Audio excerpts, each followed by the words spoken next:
মেগামাইন্ড প্লাসের সাথে তোমার জার্নিটা যদি আমাদেরকে একটু বলতে, যে মেগামাইন্ডের সাথে তোমার পরিচয় কিভাবে, তুমি কিভাবে তোমার চায়না অ্যাডমিশন তাদের মধ্যে প্রসেস করলে বা তাদের সম্পর্কে কিভাবে জানলে, এটা যদি হচ্ছে আমাদেরকে একটু খুলে বলতে। সো আমি হচ্ছে ক্লাস 10 থেকে আমি প্ল্যান করতেছিলাম যে আমি অ্যাব্রড স্টাডির জন্য যাব, বাট আমার টার্গেট ছিল যে as soon as possible move করা। তো আমি অনেকগুলো সোর্সই খুঁজতেছিলাম। তো সাডেনলি আমার একজন টিচার ছিল, ঈশ্বর ভাই। উনি হচ্ছে আমাকে মেগামাইন্ড ক্লাসের কথা বললো। তো আমি ওনাকে বললাম যে ওয়াই নট, লেটস সি, দেখি কি হয়, কনসাল্ট করে। তো আমি সম্ভবত আপনাকেই কল করলাম যে আমি অ্যাডমিশন নিতে চাই। তখন মেগামাইন্ড ক্লাস থেকে আপনারা আমাকে তিনটা অপশন দিয়েছিলেন, মেবি চায়না, ইউএই, আর একটা হচ্ছে মালয়েশিয়া মেবি। তো আমি সবগুলোর ডিটেলস অবজার্ভ করলাম, সবকিছু অবজার্ভ করলাম, আমার কাছে মনে হলো যে ফিউচারটা চায়নায় বেটার।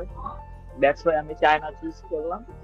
আর মেগামাইন্ড ক্লাসের সাথে আমার জার্নি কেমন সেটা আসলে ওইভাবে এক্সপ্লেন করবো না, কারণ জার্নি কেমন এটা অডিয়েন্স বুঝে যাওয়ার কথা। স্টিল আমরা একটা পডকাস্টে লাইভে আসছি, তো এটা অবভিয়াসলি। অডিয়েন্সরাও ভালো করে বুঝবে। আর যদি আমি ডিটেলস বলতে যাই তাহলে হচ্ছে যে আমার ভিসা প্রসেসিং থেকে শুরু করে ফাইল ওপেনিং, দেন এখানে চায়নায় ল্যান্ড করার পরে আমাকে রিসিভ করে ট্যাক্সি করে দেওয়া, ক্যাম্পাস পর্যন্ত পৌঁছে দেওয়া, এই সব কিছুই মেগামাইন্ড ক্লাস আমার জন্য প্রপারলি এন্ড পারফেক্টলি করছে। আর যদি বলি যে এখানেও যাবতীয় যে ধরনের হেল্প লাগে সেটাও আমি অলওয়েজ মেগামাইন্ড ক্লাসের থেকে পাচ্ছি। যেমন আমার এখানে অনেক সময় অনেক ডকুমেন্টস লাগে, তো সেই ডকুমেন্টস গুলা মেগামাইন্ড ক্লাসকে আমি কন্ট্যাক্ট করলে মেগামাইন্ড ক্লাসের সাথে তারা আমাকে as soon as possible provide করার ট্রাই করছে। আর যদি আর যদি বলি অনেক সময় দেখা যায় যে আমরা যারা স্টুডেন্ট আছে আমাদের অনেক সময় ব্যাংক কার্ড ওপেন হতে টাইম লাগে, সেই ক্ষেত্রে অনেক সময় আমাদের হাতে টাকা শেষ হয়ে যায়, ইমার্জেন্সি আমাদের টাকা লাগতেই পারে। সেই ক্ষেত্রেও মেগামাইন্ড ক্লাসের থ্রুতে আমরা easily as soon as possible টাকা ট্রান্সফার করে নিয়ে আসতে পারতেছি। আর আদার কনসালটেশন রিলেটেড যে কোনো হেল্প, সাজেশন রিলেটেড যে কোনো help always Megamind class properly provide করে থাকে। তো that's why I am grateful. সম্ভবত হচ্ছে আমাদের একটি এডুকেশন এক্সপো হয়েছিল, এবং তুমি আমাদের এডুকেশন এক্সপো স্টার স্টুডেন্ট ছিলা গত বছর। চায়না নিয়ে আমাদের যে এডুকেশন এক্সপো হয়েছিল, এবং এক্সপোতে সরাসরি আমাদের যে ইউনিভার্সিটি প্রতিনিধি আছেন তার সাথে কথা বলেই তুমি তোমার চায়নাতে পড়তে যাওয়ার ব্যাপারে ডিসিশনটি তুমি নিয়েছিলে। তোমার আমার মেগামার্টের সাথে তোমার এবং তোমার প্যারেন্টের যে এক্সপোর যে এক্সপিরিয়েন্সটা, ওটা কেমন তুমি একটু বলো। এবং ওই সময় তোমার, যেহেতু আমি শুরু থেকে তোমার এই জার্নিতে আমি তোমার সাথে ছিলাম, তো ততটুকু আমার মনে পড়ে ওই সময় তোমার পাসপোর্টও ছিল না। হ্যাঁ, তো ব্যাপারটা আমরা এক্সপোর মাধ্যমে কিভাবে সিচুয়েশনটা হ্যান্ডেল করলাম, এটা যদি আমাদেরকে একটু বলতে। আমি যখন ফোনে কনসাল্ট করলাম তখন আমাকে বলা হলো যে আপনার এই অক্টোবরে মেবি একটা এক্সপো ছিল, তো এক্সপো জয়েন করো, এক্সপোতে এসে দেখা করতে আসি। তো আমি এক্সপোতে আসলাম, আমি আমার আম্মু সহ আসলাম, আর সাথে আমার যে টিচার আর কি কনসাল্ট করলো উনি সহ আসলাম, আমরা তিনজন একসাথে আসলাম। দেন এক্সপোতে দেখলাম যে শুধু চায়না না, আরো অনেকগুলো কান্ট্রি ইয়া কনসালটেন্টরা বসে আছে। তো যাই হোক, আমার মেইনলি চায়না রিলেটেড কাজ ছিল, so আমি চায়নার ওখানে গিয়েই বসলাম, পিঠা টিঠা দিল, খাওয়াইলো, ভালোই লাগলো।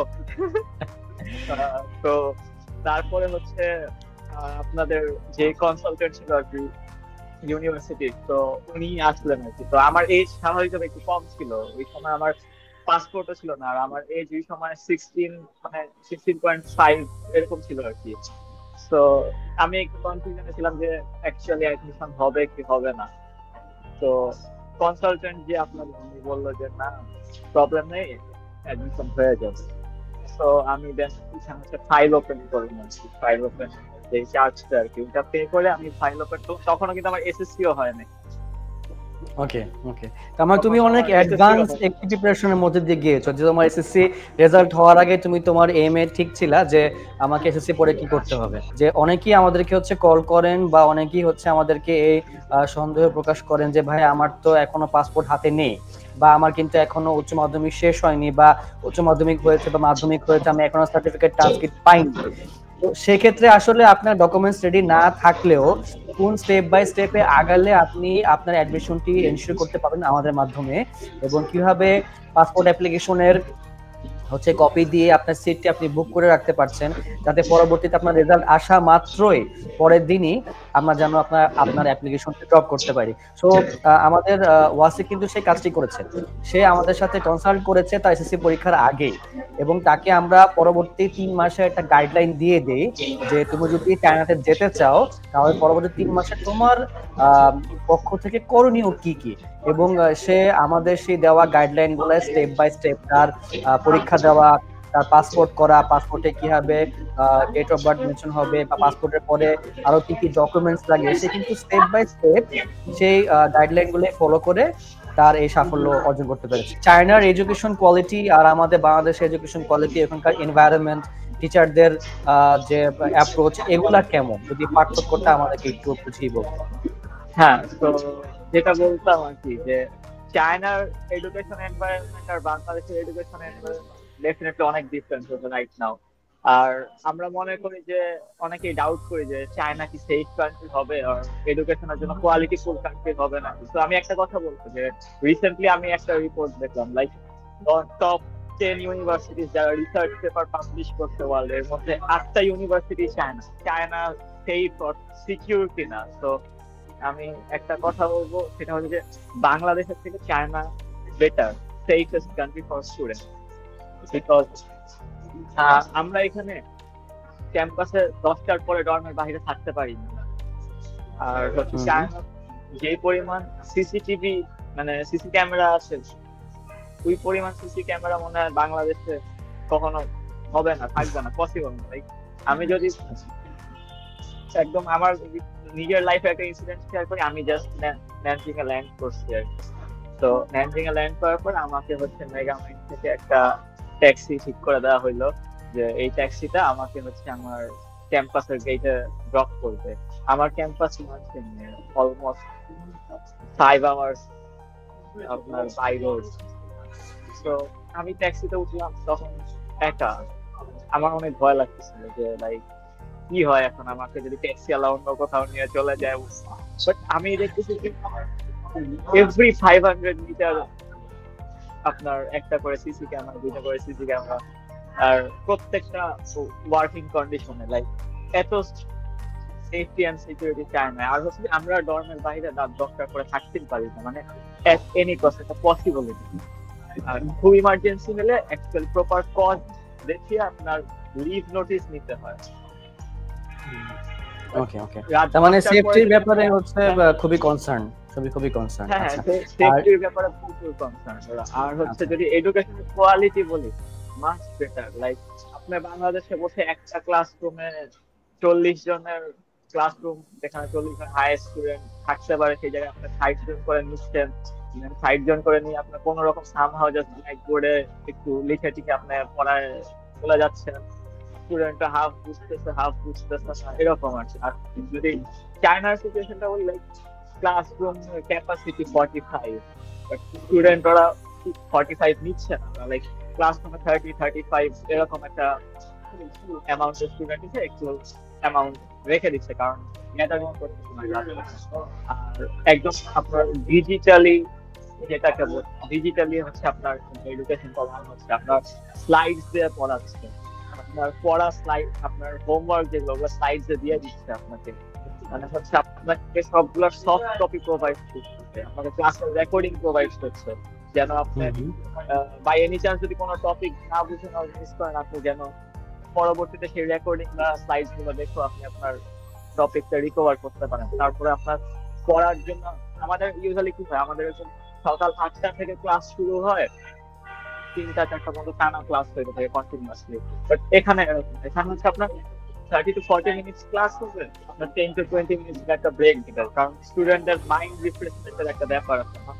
আপনি যদি একটা খালি পড়াইতেই থাকেন, ও কিন্তু বুঝবে না একটা সার্টেন টাইমে গিয়ে। বাট ওরা এরকম না, ওরা লাইক আপনার 40 মিনিটসের একটা ক্লাস নিবে, 20 মিনিটস একটা ব্রেক দিয়ে আবার 40 মিনিট একটা ক্লাস নিবে, যেন স্টুডেন্টরা ওই 40 মিনিটের লেসন গুলা আপনার মেমোরাইজ করে 20 মিনিটে ব্রেক নিয়ে মাইন্ডকে একটা রেস্ট দিয়ে আবার যেন 40 মিনিট ক্লাস করতে পারে প্রপারলি, দ্যাটস মাই। বললামই তো যে ক্লাস মিস করলে সেই ক্ষেত্রে হচ্ছে আপনি রেকর্ডিং দেখে আপনি রিকভার করতে পারবেন। আর ক্লাস খুব একটা মিস দিতে দেয় না ওরা, লাইক আপনার প্রপার রিজন ছাড়া।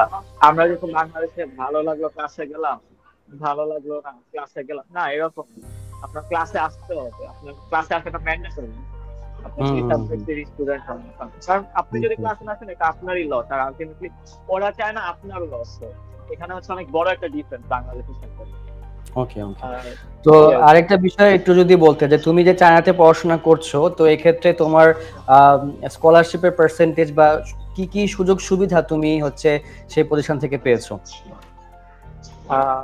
আমি এখন পর্যন্ত স্কলারশিপের যে ফ্যাসিলিটিসটা পেয়েছি সেটা হচ্ছে যে আমার ফার্স্ট ইয়ার টিউশন ফুল পে করা লাগছে, বাট সেকেন্ড ইয়ার থেকে আমার রেজাল্ট এর উপর বেস করে আমাকে স্কলারশিপ দেওয়া হবে। লাইক আমার কিছু এক্সাম রিকোয়ার্ড ছিল, আমার অ্যাডমিশন হয়েছে, এক্সাম গুলো জাস্ট পাস করলে আমাকে স্কলারশিপ প্রোভাইড করে দিচ্ছে রাইট নাও। মানে পরবর্তী বছরগুলোতে তোমার হচ্ছে স্কলারশিপ তোমার রেজাল্টের উপর ডিপেন্ড করে সেটা বহাল থাকছে, তাই তো? হ্যাঁ হ্যাঁ। তো এই ক্ষেত্রে আরেকটা জিনিস যদি আমাকে একটু বলতে, যে পড়ালেখা করার ক্ষেত্রে ক্লাসের যে মিডিয়াম অফ ইনস্ট্রাকশন, সেটা তো ইংলিশে পড়াশোনা করা হচ্ছে, বা কমিউনিকেশন করার ক্ষেত্রে এক্ষেত্রে চাইনিজ ল্যাঙ্গুয়েজ না জানার কারণে কি তোমার কোনো সমস্যা ফেস করতে হয়েছে, নাকি ইংলিশ দিয়ে তুমি প্রপারলি লাইফ করতে পারছো? না, এখানে হচ্ছে যে এমন না যে আপনি চাইনিজ ল্যাঙ্গুয়েজ না জানলে আপনি একদমই সার্ভাইভ করতে পারবেন না। এখন অনেক অ্যাপস আছে রাইট নাও আপনার ট্রান্সলেটরের জন্য, offline online both. So you can survive without knowing Chinese language. But আপনার যদি চায়নাতে কিছু করতে চান, আপনি লাইক বড় কিছু করতে চান, ভালো কিছু করতে চান, সেক্ষেত্রে আপনার চাইনিজ ল্যাঙ্গুয়েজটা পারা উচিত না। আর যে কোয়েশ্চেনটা করেছিলাম আর কি, যে লাইক কোনো প্রবলেম ফেস করতে নাকি না, প্রত্যেকটা টিচারই ইংলিশে ওয়েল ট্রেইন এবং they can talk in English properly and their English is very good. সুপ্রিয় দর্শক, যারা কিনা হচ্ছে চায়নাতে পড়ালেখা করতে যাওয়ার জন্য চায়না ভাষা জানাটা জরুরি কিনা এটা নিয়ে অনেক সন্দেহ থাকেন, তো সরাসরি আমাদের স্টুডেন্টের মুখেই শুনলেন যে আপনার পড়ালেখার যে মিডিয়াম অফ ইনস্ট্রাকশন এবং ক্লাসে এনভায়রনমেন্ট, আশেপাশের স্টুডেন্টদের সাথে কমিউনিকেশন করা, সবকিছু কিন্তু হচ্ছে ইংলিশে। তবে স্বাভাবিকভাবেই চাইনিজ ল্যাঙ্গুয়েজ জানা থাকলে আপনার লাইফটা লিড করতে একটু ইজি হবে, তবে ম্যান্ডেটরি তেমন কিছু না। লিভিং অ্যাকোমোডেশনের ব্যবস্থাটা কি হয়েছে, যে তুমি কি এখানে কোনো ডর্মে আছো, নিজে কোনো ইনফর্মাল হচ্ছে জায়গায় তুমি হচ্ছে থাকছো, এবং সেটার কস্ট সম্পর্কে যদি আমাদেরকে একটু বলতে। সো আমি যেহেতু স্টিল আন্ডার 18, তো আমার চাকরি কিছু রুলস এন্ড রেগুলেশন মেইনটেইন করতে হয় আর কি। তো আমি চাইলেও ইনফর্মাল কোনো জায়গায় থাকতে পারবো না, আমার এখন ডর্মে থাকাটা mandatory. But dorm is nice, like ডর্মের কোয়ালিটি অনেক ভালো, আর ডর্মে থেকেও একটা মজা আছে। আর ডর্মে আপনার সব ধরনের ফ্যাসিলিটি ইন্টারন্যাশনাল জন্য থাকে। তো আর এক্সপেন্সের কথা বললে কি, আপনার একটা স্টুডেন্টের খাওয়া দাওয়া বাংলাদেশে মান্থলি যেরকম খরচ হয়, একটা স্টুডেন্ট বাংলাদেশি আসলে ঘটনা হচ্ছে ক্যান্টিনে বসে আসলে পডকাস্টে জয়েন করেছি, তো মোটামুটি সবাই দেখতেছে যে কি হচ্ছে একটা লাইক ফরেন স্টুডেন্ট। হ্যাঁ, আমরা অবশ্যই তোমার ক্যান্টিনের যে এরিয়াটা আছে এটাও একটু পরে দেখবো। তো তুমি যদি একটু বলতে যে আসলে ওখানে তুমি হোস্টেলে থাকছো এবং তোমার ফুড এবং হোস্টেল ডর্ম ভাড়া অনুযায়ী তোমার মান্থলি আসলে কিরকম এক্সপেন্সেস হচ্ছে? It depends on you, like আপনি কিভাবে চলছেন চায়নাতে। এখন আপনি চাইলে জিনিসটা উইদিন 400-500 আরবির করে চলতে পারেন, আপনি চাইলে এটাকে 4000-5000 এও নিয়ে যেতে পারেন। Totally it's up to you. But আমার যদি বলি, আমার অন এভারেজ 1000 আরবি কাছাকাছি লাগতেছে মান্থলি। লাইক যদি বাংলাদেশি কারেন্সিটা বলি যে অলমোস্ট 17,000। বাট ম্যান্ডেটরি না যে আপনার 1000 আরএমবি লাগবে, আপনি মানে চাইলে উইদিন 400 আরএমবি আপনি চায়নাতে থাকতে পারবেন। চায়নাতে আপনার যদি আমি এক্সাম্পল হিসাবে বলি, এক্সাম্পল দেই, তাহলে হচ্ছে বাংলাদেশের চিকেনের প্রাইস চায়নার থেকে বেশি। আচ্ছা আচ্ছা, তার মানে এখানে সুযোগ আছে যে একটা স্টুডেন্ট চাইলে খুবই ইকোনমি লাইফস্টাইল লিড করতে পারে এবং হচ্ছে বাংলাদেশের প্রেক্ষাপটে কম খরচে সে থাকতে পারছে। তো এখানে কম খরচে থাকতে পারবে। থাকতে পারতো, তো মান্থলি 10 থেকে 15 হাজার টাকার মধ্যে হইলেও সে হচ্ছে লাইফটা মোটামুটি হচ্ছে একটা ভালো কোয়ালিটি লাইফ সে এখানে লিড করতে পারবে। ওকে, থ্যাংক ইউ ফিডব্যাকের জন্য। তো ওভারঅল আসলে লাইফস্টাইলের মানে কম্পারিজন যদি আমাদেরকে একটু বলতে, যে বাংলাদেশের যে লাইফস্টাইল একটা স্টুডেন্ট যে কিনা তোমার মতো মাত্র এসএসসি পাস করেছে, তার আসলে বাংলাদেশের পড়ালেখার লাইফস্টাইল, থাকার যে লাইফস্টাইল, তার সাথে চায়নার যে এডুকেশন লাইফস্টাইল তার সাথে কম্পেয়ার করি, তাহলে তুমি কি ডিফারেন্সেস পেয়েছো ইন কোয়ালিটি? তো যদি আমি বলি, আমি উইদিন 2 মান্থস আমার লাইফস্টাইল অনেক ডেভেলপ হয়েছে। আর সত্যি কথা বলতে কি, আমার লাইফস্টাইল ডেভেলপ হওয়ার কারণে আমার ফিজিক্যাল হেলথ, মেন্টাল হেলথ দুইটাই আরো বেটার হয়েছে। আমি বাংলাদেশে যদি আমি একদম অনেস্টলি বলি, তাহলে হচ্ছে বাংলাদেশে আমি হচ্ছে এরকম 2টা 3টা 4টা পর্যন্ত ঘুমাই, তো আপনি আমাকে কল দিতেন পাইতেন না। যাই হোক, তো এরকম 2টা 3টা 4টা পর্যন্ত ঘুমাইতাম, লাইক প্রপার কোনো একটা শিডিউল মেনটেন করতাম না, বা প্রপার কোনো একটা রুটিন মেনটেন করতাম না। যখন ভালো লাগলো ঘুমায় গেলাম, যখন ভালো লাগলো বের হইলাম, পড়লাম, এই আর কি। আর চায়নাতে হচ্ছে কি, আমাদের লাইক এক এক দিন এক এক টাইমে ক্লাস স্টার্ট হয়। সো লাইক প্রত্যেকদিন আমি আমি যদি এখন বলি আর কি, আমি 7টা 7:30 8টার সময় উঠে যাই। উঠে মনে করেন যে আমি আমার ব্রেকফাস্ট নিজে বানাচ্ছি, ব্রেকফাস্ট খেয়ে আমি ক্লাসে বের হয়ে যাচ্ছি, দেন ক্লাস করে এসে লাঞ্চ করতেছি, লাঞ্চ বানানো লাগলে বানাচ্ছি, আর ক্যান্টিন থেকে খাওয়া লাগলে খাচ্ছি, লাইক একটা প্রপার রুটিনের মধ্যে। লাইক দেন সবকিছু শেষ করে 9:30 10টার মধ্যে আমি ঘুমায় যাচ্ছি। ইনফ্যাক্ট অনেক সময় এমন হয়েছে আমি সন্ধ্যা 7টায়ও ঘুমায় গেছি, কারণ আসলে আমি টায়ার্ড, আমি টায়ার্ড হয়ে যাই, কারণ আমার সারাদিন ক্লাস থাকে। আর এখানে আসলে ফ্রি টাইম বলতে আপনার তেমন কিছু না। আমি যেমন এখন আপনার সাথে পডকাস্টে জয়েন করছি আমার খাওয়ার মানে ডিনারের টাইমে, লাইক আমি একটু দেখাই মানে অডিয়েন্সের জন্য ভালো হবে। হ্যাঁ শিওর, প্লিজ প্লিজ। আমি আমি আমি- আমি হচ্ছে যে চাইনিজ ফুড, ক্যামেরা প্রপারলি আসছে না আসলে, সরি, বাট ইয়া লাইক আমি ডিনারের টাইমে বসে আসলে পডকাস্টে জয়েন করলাম। আসলে এছাড়া ফ্রি টাইম নাই আর কি আমাদের হাতে খুব একটা। বুঝতে পেরেছি, এমন না যে আপনার অনেক প্রেশার, বাট আপনি টাইমটা এনজয় করবেন, বাট লাইক ফ্রি টাইম পাবেন না আপনি, সত্যি কথা। প্রেশার ফিল করবেন না, বাট ফ্রি টাইম পাবেন না। ফুডের যে বিষয়টা, হ্যাঁ, তো আমাদের যারা স্টুডেন্ট বাংলাদেশ থেকে যায় তারা সবাই একটু হচ্ছে শঙ্কায় থাকে যে আসলে ওখানে আমরা যারা মুসলিম ব্যাকগ্রাউন্ডে আছি তারা ওখানে হালাল ফুড অ্যাভেলেবেল কিনা, ফুড আমরা বাংলাদেশে যে খেয়ে অভ্যস্ত ওই ধরনের খাবার আমরা এখানে পাবো কিনা। তো তুমি এই ব্যাপারটা এখানে তোমার এক্সপেরিয়েন্সটা যদি শেয়ার করতে। এখন আপনি বাংলাদেশে যেরকম খাবার খেয়ে আসছেন, লাইক অতিরিক্ত তেল মশলা দেওয়া খাবার, সেটা এখানে পাওয়াটা আসলে পসিবল না, আপনি যতই ট্রাই করেন, এক্সেপ্ট আপনি নিজে কুক করতেছেন। আর হালাল ফুডের যে ব্যাপারটা, এই যে আমি এখন আমাদের ক্যাফেটেরিয়ায় বসে আছি, আমাদের ক্যাফেটেরিয়ায় দুটা আপনার হালাল স্টক আছে, হালাল স্টোর আছে, like only for Muslim. So এরকম প্রত্যেকটা ক্যাম্পাসে, প্রত্যেকটা ইউনিভার্সিটির ক্যাফেটেরিয়ায় আপনার একটা দুইটা কোনোটায় আরো বেশি আপনার মুসলিম রেস্টুরেন্ট থাকছে। মানে প্রত্যেকটি ক্যান্টিনে, প্রত্যেকটি ইউনিভার্সিটি ডর্মে হচ্ছে স্পেশালি হালাল ফুডের আলাদা ব্যবস্থা আছে। আচ্ছা, এক্ষেত্রে তোমার ফুডের যে এক্সপেন্সটা তুমি যে পে করছো, তাহলে একটা স্টুডেন্টের মাথা পিছু আনুমানিক মাসে কিরকম খরচ হচ্ছে যদি একটু সংক্ষেপে বলতে ফুডের জন্য? অনলি ফুড আমার মান্থলি 400 to 300 to 400 একটা খরচ হচ্ছে। কারণ আসলে আমি দেখা গেছে যে আমি আবার অনেক খাবার খাই না, লাইক আমি বেছে বেছে খাই, তো এই ক্ষেত্রে আমার একটু বেশি খরচ হচ্ছে। এজ আ নর্মাল স্টুডেন্ট যদি আমি বলি 200 থেকে 300 RMB বেশি খরচ হবে না। ওকে ওকে, গ্রেট। আচ্ছা আচ্ছা, আপনি এবার কিনে খাইলে হয়তো একটু বেশি হতে পারে, বাট ইউজুয়ালি এর থেকে বেশি হবে। আচ্ছা, তো তুমি যদি একটু এই সুযোগে তোমার ক্যান্টিনের একটা ভিউ আমাদেরকে যদি একটু দেখাতে, তাহলে আমার অডিয়েন্সটা মনে হয় একটু আগ্রহ বোধ করবে।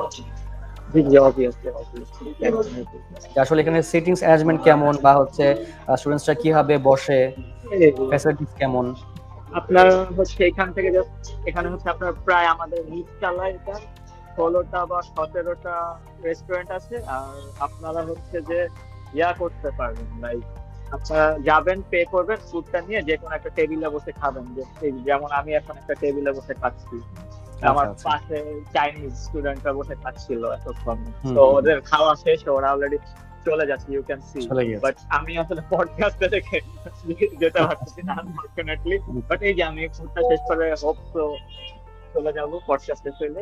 আমাদের এটা জাস্ট ফার্স্ট ফ্লোর, আপনার সেকেন্ড ফ্লোর আছে ক্যান্টিন, ওইখানে আরো 10-15টা রেস্টুরেন্ট আরো ফ্যাসিলিটিস আছে, আচ্ছা আচ্ছা। আরো ফ্যাসিলিটিস আছে। আর ফ্যাসিলিটিস এর কথা বললে আমাদের ক্যাম্পাস হচ্ছে আপনার জিমনেসিয়াম থেকে শুরু করে ইনক্লুডিং ইচ এন্ড এভরিথিং, আপনার লাইব্রেরি, আপনার 7 আর 8তলা লাইব্রেরি। অনেক সময় আমাদের স্টুডেন্টসরা যারা থাকেন যে তারা এটা নিয়ে সংখ্যা থাকেন যে আসলে আমাদের যারা আমরা মুসলিম তাদের জন্য এখানে গিয়ে সমস্যা হয় কিনা, তো সেটা নিয়ে একটু যদি বলতেন।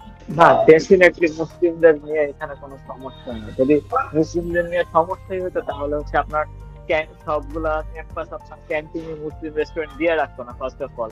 আর প্রত্যেকটা ক্যাম্পাসে আপনার মুসলিম টিচারও আছে, ইভেন অনেক ক্যাম্পাসের দিন আপনার মুসলিম। আর নামাজের যে ব্যাপারটা, আপনি আপনার রুমে নামাজ পড়বেন, আপনার যদি কাছে কোনো মসজিদ থাকে মসজিদে গিয়ে নামাজ পড়বেন, আপনাকে কেউ কিছু বলবে না।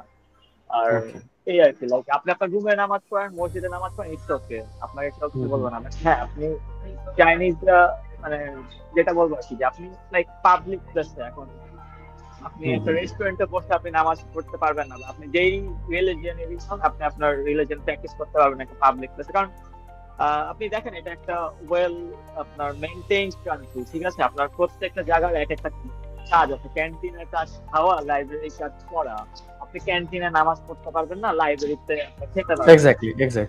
এক্স্যাক্টলি। তো আপনি আপনার রুমে আপনার প্রেয়ার করেন, আপনি চাইলে মসজিদে যেতে পারেন, কোনো সমস্যা। প্রত্যেকটা সিটিতেই মসজিদ আছে, কোনো সিটিতে অনেকগুলো মসজিদ আছে, যেমন নাম যদি বলি ন্যানচাং বা ন্যানটং, এইসব সিটিতে আবার অনেকগুলো মসজিদ আছে। মুসলিম স্টুডেন্টের জন্য কোনো সংখ্যা কোনো কারণ নেই, সেক্ষেত্রে হচ্ছে তারা মসজিদ অথবা হচ্ছে তার যে হোস্টেল রুম আছে সেখানে নির্দ্বিধায় তারা হচ্ছে নামাজ পড়তে পারছে। আচ্ছা, তো আরেকটা বিষয় যদি আমাদেরকে একটু তুমি সহযোগিতা করতে, যে আমাদের প্যারেন্টরা অনেক সময় একটু ভয় থাকে, স্পেশালি যারা তোমার মতো আন্ডার এজ বা হচ্ছে যারা ছাত্রী, যারা মেয়ে স্টুডেন্ট আমাদের এখান থেকে যাচ্ছে, তো মেয়েদের সেফটির ব্যাপারে তোমার মানে এখানে অবজারভেশনটা কি? যে আমি যদি একটা পয়েন্ট অফ গার্জিয়ানের পয়েন্ট অফ ভিউ থেকে বলি, যে গার্জিয়ানের কনসার্ন থাকে যে এখানে মেয়েদের সেফটিটা কিভাবে এনশিওর করা হচ্ছে, বা আমি একজন মেয়েকে এত বড় একটা দেশে পাঠাচ্ছি একা, সেক্ষেত্রে তাদের কোনো শঙ্কার কারণ আছে কিনা?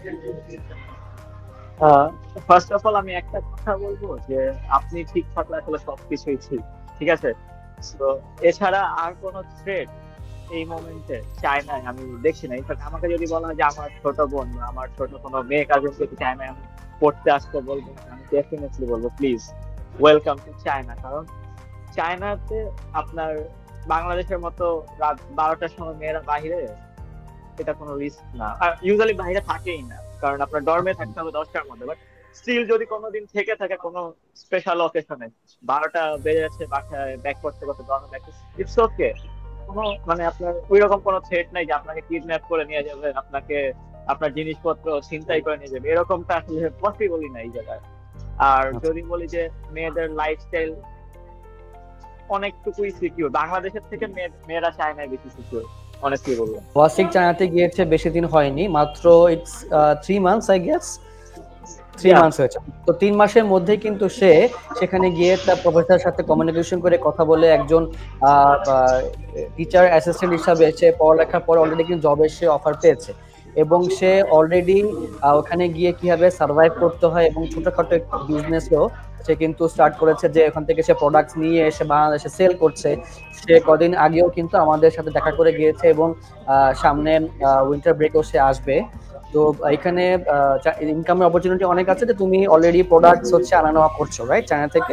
ইয়া, রাইট নাও আমি ইম্পোর্ট এক্সপোর্টের সাথে লিংকড আর কি, লাইক আমার প্রোডাক্টস খুব বড় কিছু না, বাট ছোটখাটো, লাইক আমি আমার নিজের টিকেট কস্ট আর আদার স্টাফ সব টুকিটাকি খরচ চালানোর মতো অবস্থায় আছি। অবস্থায় আছে। তুমি হচ্ছে যে সার্ভিস আমাদের কাছ থেকে পেয়েছো বিফোর ভিসা এবং আফটার ভিসা, তুমি কি এই সার্ভিসের এগেইনস্টে আমাদেরকে রেকমেন্ড করবে? জি অবভিয়াসলি, মানে মেগামেন্টকে রেকমেন্ড না করার কোনো কোয়েশ্চেনই আসে না এখানে। আর ডেফিনেটলি আমি মেগামেন্টকে রেকমেন্ড করবো, কারণ সার্ভিস এতটা স্মুথ সার্ভিস আসলে খুব কম এজেন্সি বলে না কনসালটেশন ইয়াতে খুব কম মানুষই দিতে পারে, আসলে খুব কম ব্র্যান্ডই দিতে পারে। আর আমি বলবো right now Megamind plus is a brand, যাদের মানে কি বলবো, এখন চায়নাতে অনেক স্টুডেন্ট মেগামাইন্ড প্লাসে। আমি আমার সিটিতেই মেগামাইন্ড প্লাসের স্টুডেন্ট আছে টোটাল 2 জন। লাইক আমি খুব ছোট একটা সিটিতে আছি রাইট নাও, মানে তো এরকম চায়নাতে কতগুলো সিটি আছে, সেরকম প্রত্যেকটা সিটিতে যদি 1-2 জন করে মেগামাইন্ড ক্লাসের স্টুডেন্ট থেকে থাকে, সেই ক্ষেত্রে আপনি বুঝতেই পারছেন যে কি পরিমাণ স্টুডেন্ট আছে মেগামাইন্ড ক্লাসে। Thank you so much Wasiq, তোমাকে অসংখ্য ধন্যবাদ। তুমি তোমার এই টাইট স্কেজুলের মধ্যে হচ্ছে আমাদেরকে সময় দিয়েছো। এবং সুপ্রিয় দর্শক, আমরা এখানে আমাদের আজকে আয়োজনটি শেষ করছি। ভবিষ্যতে আরো হচ্ছে ডিরেক্ট প্র্যাকটিক্যাল ফিডব্যাক আমাদের স্টুডেন্টের কাছ থেকে শোনার জন্য চোখ রাখুন মেগান প্লাসের পর্দায়। হয়তো ভবিষ্যতে আমরা অন্য কোনো কান্ট্রি, অন্য কোনো স্টুডেন্টের সাথে সরাসরি আপনাদের সাথে পরিচয় করে দিব।